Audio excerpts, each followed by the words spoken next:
The global economy is absorbing a massive physical supply shock. Regional conflict in the Middle East has restricted critical energy transit routes, damaging infrastructure and cutting off the flow of oil and gas. In the United Kingdom, the fallout was immediate. After months of underlying disinflation, the trend sharply reversed, with inflation spiking to 2.8% on the back of rising fuel costs. Despite this spike, the Bank of England chose to hold the bank rate steady at 3.75%, defying the standard assumption that central banks must meet every inflationary jump with an immediate hike. Financial markets responded by aggressively scaling back their bets on future rate increases, signaling that the era of aggressive tightening for 2026 has likely paused. This perceived surrender to inflation is actually the calculated outcome of a highly precise mathematical framework. This energy shock is hitting at a dangerous moment for global governments, many of which are still carrying massive debt loads accumulated during the pandemic. Every rate hike increases the cost of servicing that national debt, directly threatening sovereign solvency and draining funds from public infrastructure and social programs. The resulting political backlash is severe. At a recent conference in Dubrovnik, officials from the IMF warned that central bank independence is facing its greatest strain in decades, as governments buckle under the cost of borrowing. Political leaders are now openly demanding rate cuts, pressuring central banks to abandon their inflation mandates in favor of supporting broader industrial strategies. Central banks now require a bulletproof theoretical justification for their actions to avoid being characterized as either politically submissive or economically reckless. To find that justification, we have to determine if the 2026 Middle East energy shock is truly a repeat of the 2022 Ukraine crisis.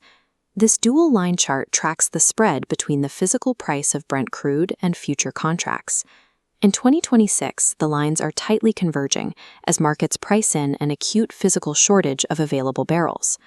On the manufacturing side, we see an aggressive spike in input prices and a lengthening of supplier delivery times, closely mirroring the supply chain disruptions seen in 2022. But the underlying economic landscape has shifted. In 2022, consumer demand was surging. Today, underlying growth and domestic demand are significantly weaker. Consumer sentiment indicators continue to fall as energy costs rise. Households are already pulling back on discretionary spending, leaving them unable to absorb the widespread price hikes that fueled the previous inflation cycle. This 2026 shock is hitting an economy with significant pre-existing slack, a factor that changes the fundamental math of a central bank's response.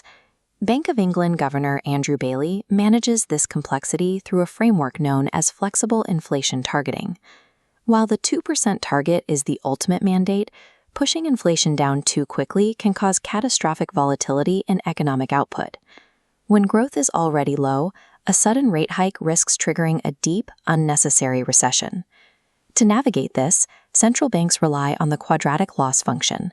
This coordinate plane visualizes the challenge, plotting output volatility against inflation deviation to find a curved trade-off frontier.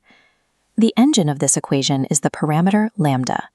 This variable represents the weight a policymaker assigns to output preservation. As lambda increases, the mathematical model shifts to prioritize the real economy over immediate price control. A high lambda state indicates a bank is willing to tolerate temporary inflation to protect jobs. A low lambda state indicates the bank will accept any level of economic damage to ensure price stability. When an economy lacks the momentum to recover quickly from a recession, central bankers must move from simple intuition to this precise calculation of how much economic pain they can safely inflict. Applying this to an energy shock requires mapping how inflation moves through an economy in 3 measurable phases. Phase 1 involves direct effects, like higher fuel prices. Because interest rate changes take up to 18 months to fully impact the economy, fighting immediate pump prices only creates needless output destruction. The math dictates a high lambda stance. Look through the shock. Phase 2 covers indirect effects, such as supply chain costs rising. Here, the bank adopts a moderate lambda, monitoring how these costs bleed into other goods without yet triggering a full policy response.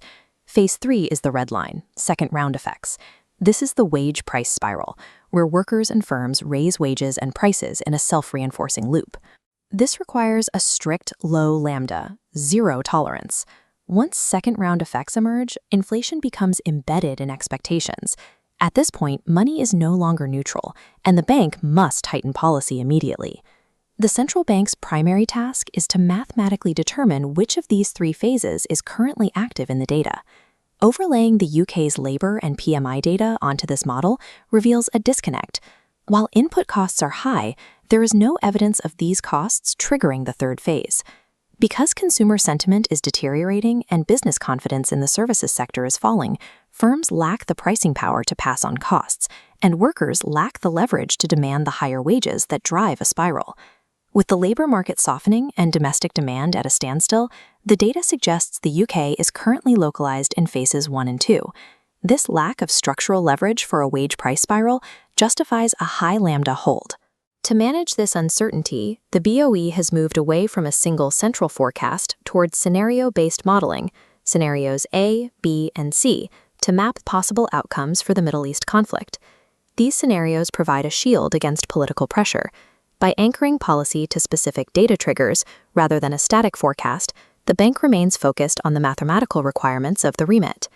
The 3.75% hold is the deliberate output of this model, designed to protect an economy with high slack from unnecessary volatility.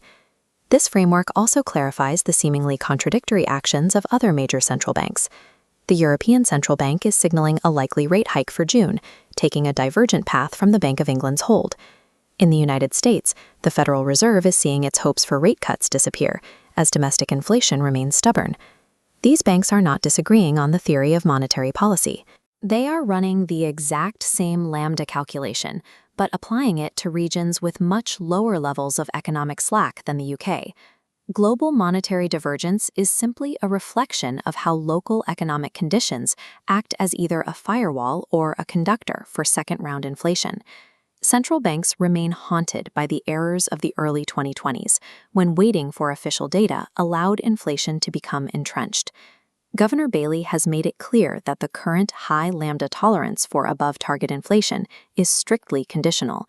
If leading indicators like service sector price panels or wage negotiations show the slightest hint of second-round effects, the policy equation changes instantly. At that point, the bank will revert to a strict low lambda state, raising rates aggressively, regardless of the impact on national debt or the resulting political fallout. Constrained discretion operates as a mathematical trap. The moment the data signals a shift toward embedded inflation, the mechanism is designed to snap shut.